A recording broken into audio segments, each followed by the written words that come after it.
Halo, selamat sore Tribuners. Hari ini Ariska kembali hadir di hadapan Anda di live Tribun Travel Update edisi Kamis 19 Mei 2022. Seperti biasa, kali ini Ariska akan memberikan informasi terkait sejumlah wisata dan kuliner untuk Anda. Dan pastinya akan disampaikan secara langsung bersama sejumlah reporter kami yang ada di berbagai daerah. Inilah live Tribun Travel Update selengkapnya.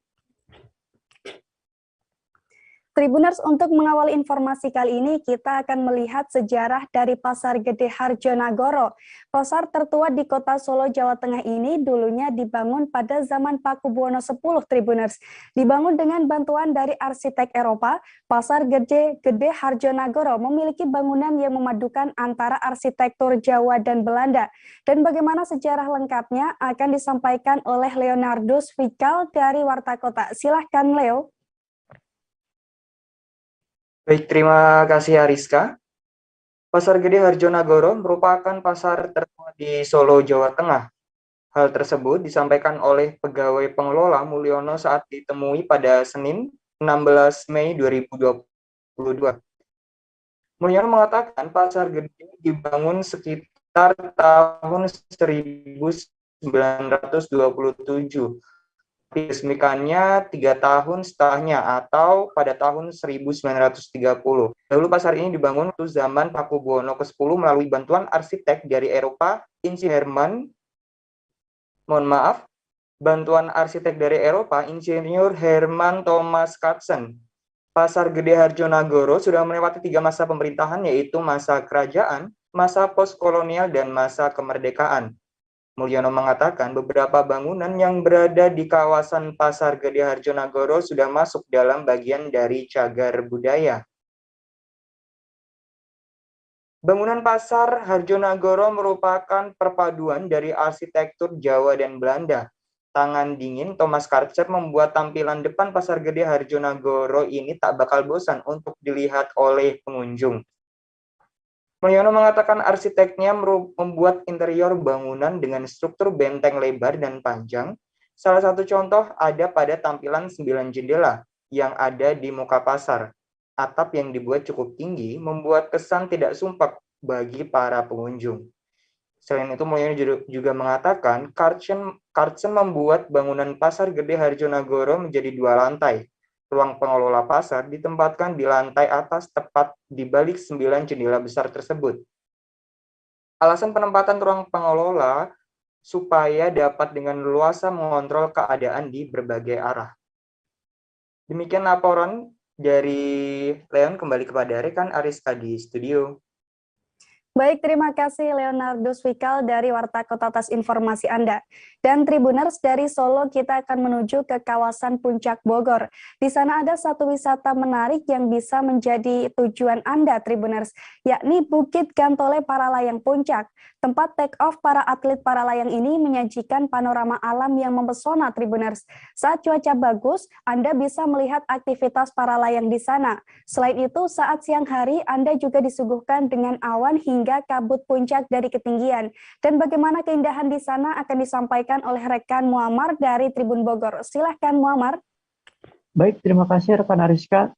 Ya, memang Bukit Gantole Paralayang ini sebenarnya merupakan area atau arena dari atlet paralayang yang berada di tidak jauh dari kawasan agrowisata Gunung Mas, Puncak, Kabupaten Bogor. Di tempat ini juga biasanya terlihat para atlet paralayang yang terbang bebas seperti burung yang berada di ketinggian di kawasan puncak. Untuk harga tiket masuk ke area ini yaitu 13.000 untuk per orang dan untuk kendaraan yaitu Rp5.000. Harga tiket yang terbilang cukup murah ini sebanding dengan pemandangan yang disajikan dari tempat paralayang ini, karena dari ketinggian ini jika di siang hari cuaca sedang bagus, para pengunjung juga bisa melihat pemandangan perkebunan dan hutan-hutan yang ada di kawasan puncak, serta bisa melihat juga masjid yang menjadi ikon puncak yaitu Masjid At-Taun. Dan selain itu, jika pengunjung datang pada malam hari, itu akan disajikan dengan gemerlapnya lampu perkotaan yang dilihat dari gantole para layang ini. Dan selain itu juga jika cuaca sedang kurang bersahabat, seperti saat kami datang ke sana yaitu sedang berkabut, pengunjung seolah-olah berada di atas awan atau di atas gunung yang sangat tinggi dengan cuaca yang sangat sejuk, karena memang untuk Bukit Gantole Paralayang ini udaranya sangat sejuk, tidak berbeda jauh dengan ketika di pegunungan yang tinggi. Tak heran juga banyak para pelancong dari berbagai daerah yang berkunjung ke puncak pasti akan memilih Gantole Paralayang sebagai salah satu destinasi tujuan wisatanya yang berada di kawasan puncak. Begitu rekan Ariska. Baik, terima kasih atas informasi Anda, Muammar dari Tribun Bogor. Dan Tribuners, di Pontianak, Kalimantan Barat, ada destinasi wisata baru yang menjadi favorit para wisatawan. Namanya Teras Parit Nanas, Tribuners. Tempat wisata yang baru diresmikan pada 15 September 2021 lalu ini juga baru selesai ditata. Pasalnya dalam penataan Teras Parit Nanas sepanjang 2.000 meter ini menelan biaya hingga 12 miliar. Tak heran kini wisata tersebut menjadi lebih nyaman dengan kondisi udara dan panorama yang memukau. Terlebih saat Anda berkunjung di sore hari, Tribuners, Anda akan melihat bentangan Sungai Landak dan sunset yang menawan. Untuk mengetahui lebih detail keindahan di sana, ada rekan Muhammad Rokib dari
Tribuners, karena rekan kami Rokib terkendala sinyal, kami akan kembali lagi dengan berbagai informasi wisata lainnya.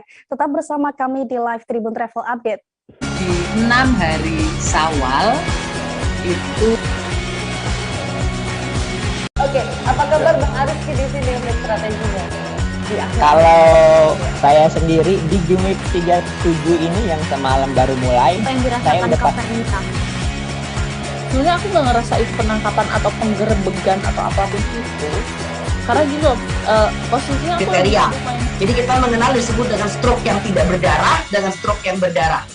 Stroke yang tidak berdarah itu biasanya ditandai dengan adanya penyumbatan. Kalau itu terjadi di sini mungkin pikirnya tidak ke situ kali ya, tapi kalau di Korea atau di Kamboja itu ada beberapa paper yang saya itu mas, dulunya tukang koran. Oh gitu ya. Tukang koran. Ya, saya baca itu Pak. Tuh kan pernah baca kan? Ya. Jadi kalau saya jadi tanggam itu udah bersyukur banget.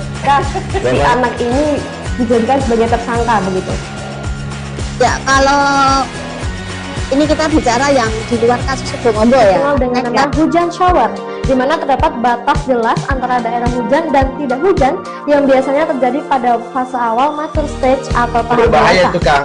Jadi mulai artinya terjadinya perlembekan. Nah itu untuk penetrasi akan sulit. Gitu ya. Dok, saya ini Menurut saya memang tidak mudah, bukan urusan tanah diambil.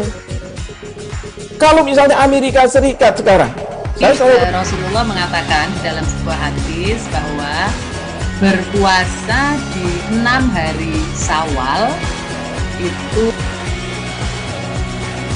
Oke, apa kabar Bang Arif di sini untuk strateginya? Kalau saya sendiri di Jumit 37 ini yang semalam baru mulai, Apa yang saya dirasakan udah Kak Fernita? Sebenarnya aku nggak ngerasain penangkapan atau penggerebegan atau apapun itu, karena gini loh, posisinya aku Kriteria. lagi main. Jadi kita mengenal disebut dengan stroke yang tidak berdarah dengan stroke yang berdarah.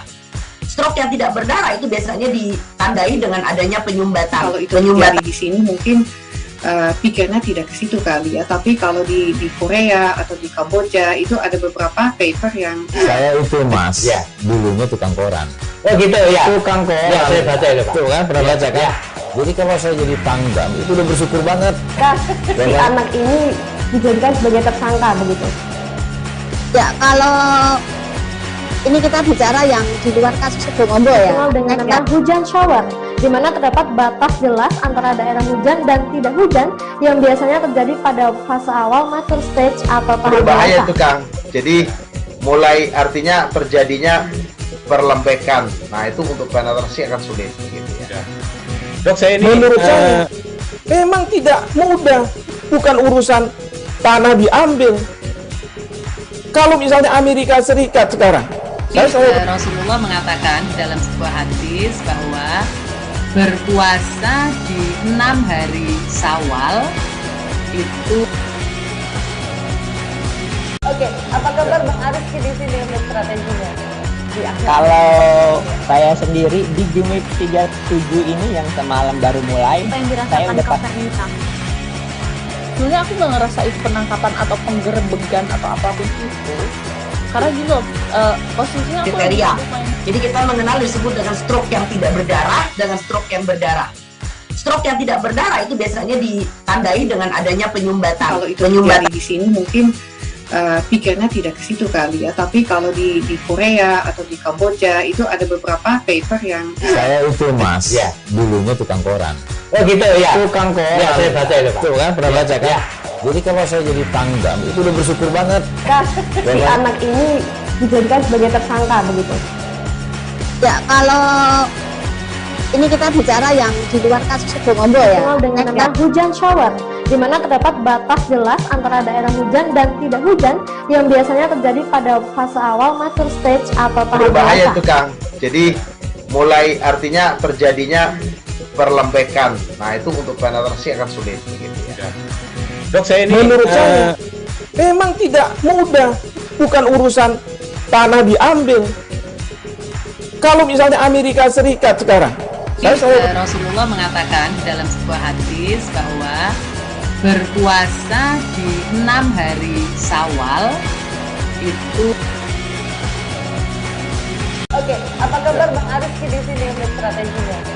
di akhir? Kalau saya sendiri di Jumip 37 ini yang semalam baru mulai, Apa yang saya dirasakan udah Kak Fernita? Sebenarnya aku nggak ngerasain penangkapan atau penggerebegan atau apapun itu, karena gini loh, posisinya aku lagi Kriteria. sibuk main. Jadi kita mengenal disebut dengan stroke yang tidak berdarah dengan stroke yang berdarah. Stroke yang tidak berdarah itu biasanya ditandai dengan adanya penyumbatan. Kalau itu terjadi di sini mungkin pikirnya tidak ke situ kali ya, tapi kalau di Korea. Terima kasih Tribuners, Anda masih bersama kami di live Tribun Travel Update. Tribuners, di Pontianak, Kalimantan Barat ada destinasi wisata baru yang menjadi favorit para wisatawan. Namanya Teras Parit Nanas, Tribuners. Tempat wisata yang baru diresmikan pada Rabu 15 September 2021 lalu ini juga baru selesai ditata. Pasalnya dalam penataan Teras Parit Nanas sepanjang 2000 meter ini menelan biaya hingga 12 miliar. Tak heran kini tempat wisata tersebut menjadi lebih nyaman dengan kondisi udara dan panorama yang memukau. Terlebih saat Anda berkunjung di sore hari, Tribuners, Anda akan melihat bentangan Sungai Landak dan sunset yang menawan. Untuk mengetahui lebih detail keindahan di sana, ada rekan Muhammad Rokib dari Tribun Pontianak. Silahkan, Rokib. Ya, Ariska. Nah, memang Teras Parit Nanas ini menjadi salah satu destinasi wisata yang ada di Kota Pontianak, Kalimantan Barat ya. Nah, letaknya destinasi wisata Teras Parit Nanas ini terletak di Kelurahan Siantan Hulu, Kecamatan Pontianak Utara, Kota Pontianak, Kalimantan Barat. Tepatnya di Jalan Sultan Hamid II ya, atau di samping Jembatan Landak, tepatnya itu di tepi Sungai Landak ya.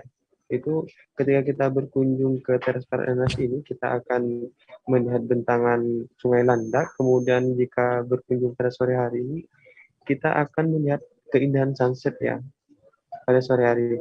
Kemudian di kawasan ini sudah dilakukan penataan seperti ada beberapa lampu hias dan juga ada penanaman pohon serta tempat bersantai juga ya. Nah, konsep penataan Teras Parit Nanas ini yaitu memiliki konsep ruang publik terbuka hijau, di mana di kawasan ini udaranya tetap segar dan asri ya, sebagaimana dari para pengunjung juga merasakan hal seperti itu, sehingga kawasan Teras Parit Nanas ini menjadi salah satu rekomendasi untuk masyarakat yang ingin berkunjung. Jadi tidak perlu keluar Kota Pontianak, tapi di dalam Kota Pontianak sudah ada destinasi wisata yang telah ditata oleh pemerintah pusat melalui Kementerian PUPR yang telah diserahkan kepada pemerintah Kota Pontianak untuk dilakukan pengelolaan dan penataan. Nah, panjang dari penataan Teras Parit Nanas ini yaitu sekitar 2000 meter ya, atau 2 kilo ya, dengan menelan anggaran sekitar 12 miliar dari APBN melalui Kementerian PUPR ya, yang telah diresmikan pada 15 September 2021 lalu oleh yang dihadiri langsung oleh dari Kementerian PUPR, kemudian Wali Kota Pontianak dan pejabat setempat. Nah, pada malam untuk pengunjung yang ramai biasanya di Teras Parit Nanas ini setiap sore hari sampai malam hari ya, Tribuners, yang warga itu menyaksikan keindahan sunset ya. Kemudian tempat bersantai pada malam hari ini karena tempatnya itu adem ya, sehingga bisa menyaksikan bentangan Sungai Landak yang ada di Kota Pontianak, Kalimantan Barat. Seperti itu, Ariska. Baik, terima kasih rekan Muhammad Rokib dari Tribun Pontianak. Dan Tribuners, tadi Muhammad Rokib juga sempat berbincang dengan salah satu pengunjung yang bernama Wahyu. Berikut liputannya untuk Anda. Sudah setiap hari atau gimana?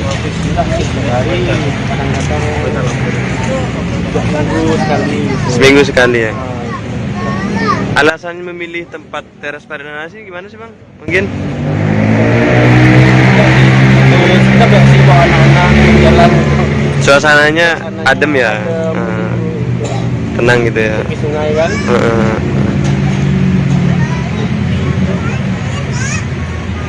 Jadi yang menjadi alasan untuk berkunjung di sini adem ya suasananya Bang. Kalau dari sisi keamanan gimana Bang? Aman sih, alhamdulillah sih, belum ada kejadian apa-apa. Fasilitas lainnya gimana Bang gitu? Fasilitas sih macam apa? Untuk pengair pikiran, WC itu udah. Tribuners, selanjutnya Ariska akan ajak Anda untuk melihat kerajinan anyaman dari daun nipah di Palembang. Nipah ini merupakan tumbuhan dengan jenis palem yang tumbuh di lingkungan hutan bakau atau daerah pasang surut di dekat tepi laut, Tribuners. Dan daun nipah ini oleh masyarakat Palembang bisa diubah menjadi beragam kerajinan. Biasanya untuk membuat kerajinan ini, mereka membuatnya secara berkelompok, namun tak sedikit pula yang membuatnya secara mandiri, Tribuners. Untuk mengetahui proses pembuatan anyaman, kita sudah terhubung dengan Azananda dari Tribun Sumsel. Silakan informasi Anda, Azananda.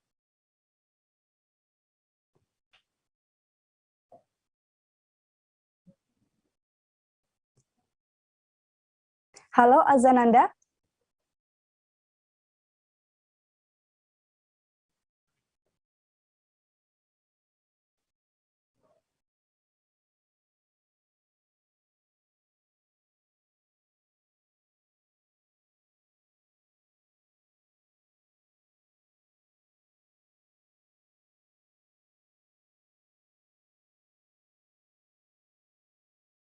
Akan jelaskan, memang benar kalau di area salah satu desa yang disebut sebagai kampung atau lorong Saudagar Yucing ini terdapat beraneka jenis perajin, tepatnya itu perajin dari daun nipah dan lidi nipah.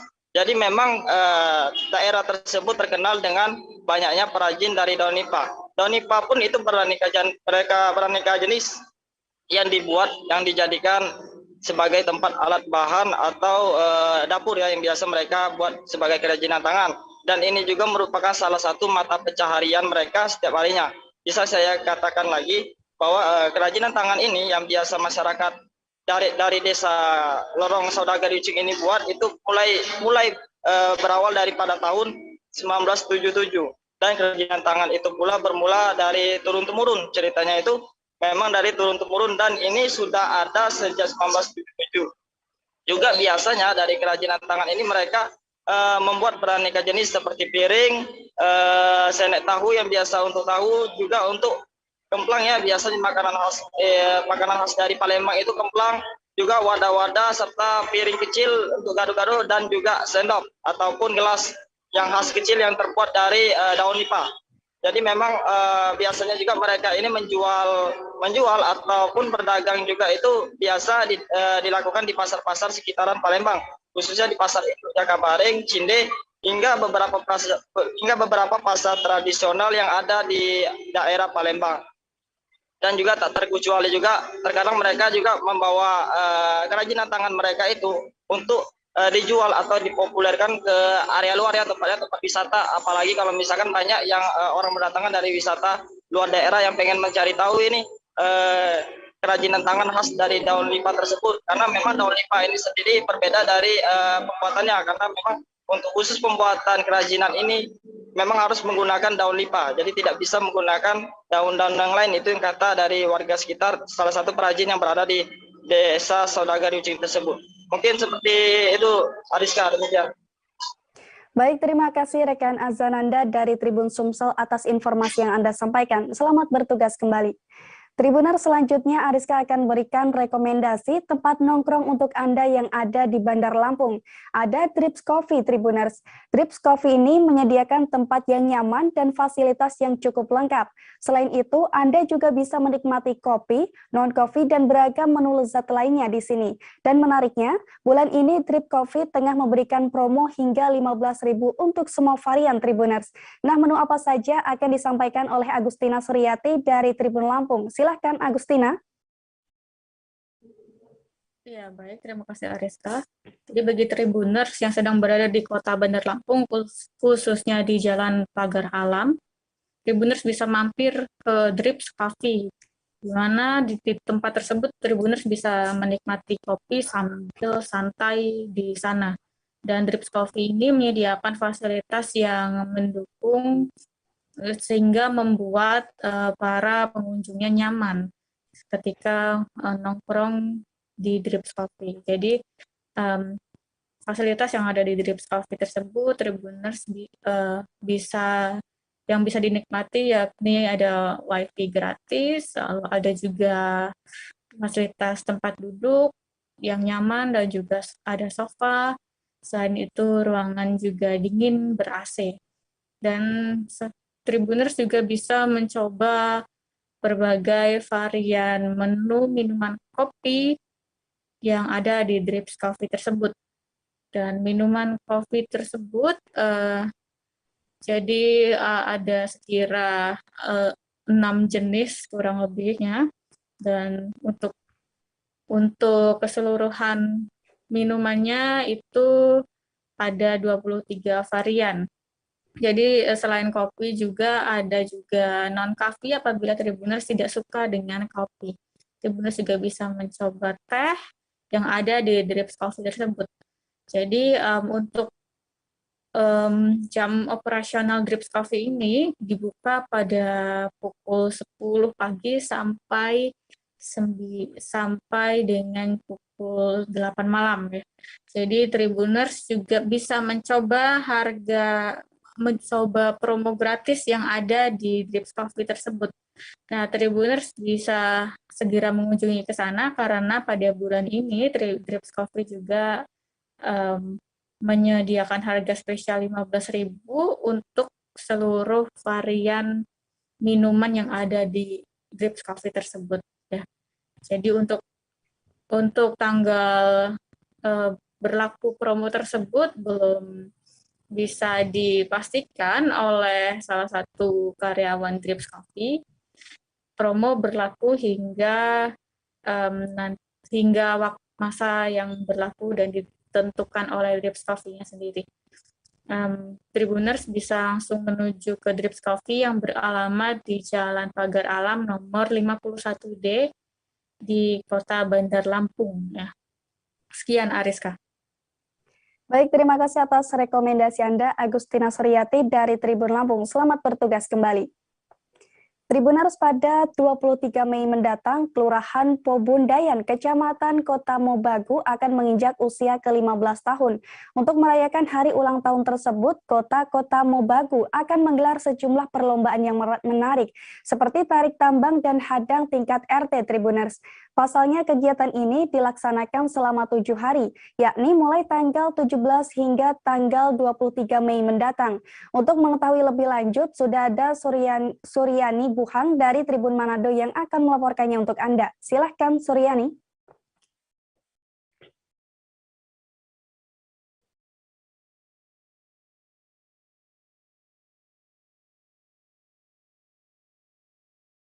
Halo Suryani.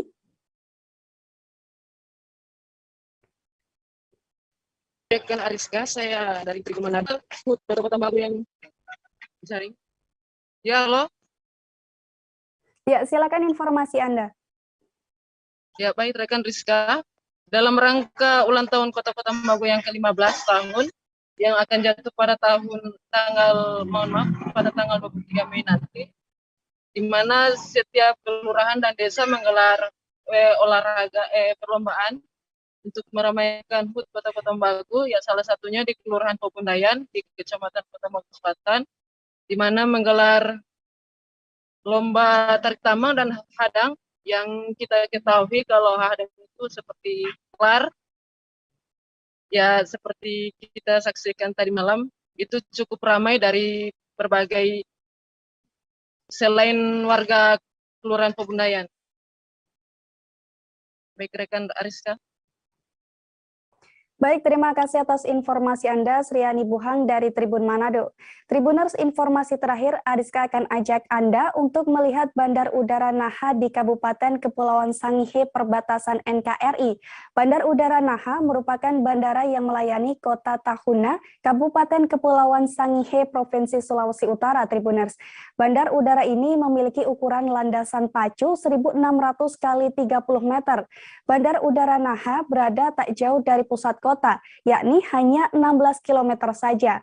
Untuk mengetahui lebih detail, ada rekan kami Nelti Manamuri dari Tribun Manado yang akan melaporkannya untuk Anda. Silahkan Nelti. Ya baik, terima kasih Ariska. Dapat kami laporkan untuk Bandar Udara Naha yang terletak di Kabupaten Kepulauan Sangihe, Provinsi Sulawesi Utara, merupakan daerah perbatasan NKRI yang berbatasan langsung dengan negara tetangga Filipina. Kepulauan yang terletak paling utara ini selain memiliki akses laut, juga memiliki akses udara, yaitu bandar udaranya yang terletak di Desa Naha, Kecamatan Tabukan Utara, Provinsi Sulawesi Utara, dengan memiliki ukuran landasan pacu 1.600 kali 30 meter. Dan bandara ini Manado Tahuna Manado, dan sekarang juga sudah melayani rute penerbangan Melongwane Tahuna dan juga Tahuna Melongwane.